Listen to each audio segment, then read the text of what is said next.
Today, today I want to pose a question on to you. Between these two wonderful organs that we have, very essential organs, the brain and the heart, which one resonates well with money? Which one should we engage the money with? Which one really money resonates well with? All right?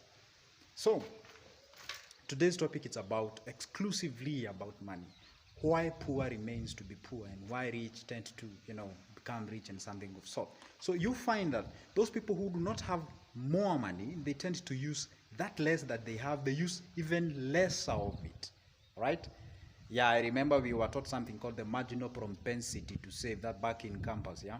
So it's a situation whereby when you have less, you tend to use less so that you can be able of being at least sure of tomorrow, you won't lack something, all right? So you find that in most of the cases, when you have money, you tend to associate it with your heart. This is my money. Remember when you say, this is my money, that is your heart saying, this is my money. I have worked it. You tend to associate money with the pain. That is the heart, right? But when, that's a character of poor people. That's how poor people tend to take money. It is my money. No, I don't want to use a lot of it. I have to stick to this. I don't take risks. You're telling me to invest. How do I invest 100,000? How do I invest 10K? How do I invest 200? Those are people who tend to associate money with the heart. And let me tell you one secret. Money doesn't resonate well with the heart. Money goes well with the brain. All right? That is to know how to multiply the money. If you have 20,000, why should I direct the money so that I can be able to make at least 1,000 bob from my 20,000? All right? So let me tell you one secret. The difference between the brain and the heart, you find that the heart tells you you're supposed to save the money. It doesn't have an exit plan of telling you, now after saving, this is how you invest it. It's all about saving the money. You save your money in the bank, you save in the circles, but you do not have an exit. After saving, now you come to investment gurus and ask them, what do I need? What business can I invest with 1,000 bob? What can I invest with 100,000? Blah blah blah blah, something of sort, right? So from today, tend to associate the money with the brain. Once you take the money, for me, I hate keeping money. I really hate when I just go back home. I go where I keep money and find like there is maybe 10,000, hanging there doing nothing. I come at the evening, I still find this 10,000. I always say a penny saved is always a penny. It's good to take that money out there, you invest it somewhere.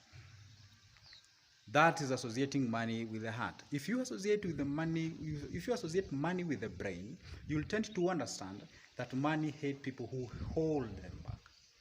You put money into circulation, makes you money and brings you back. All right?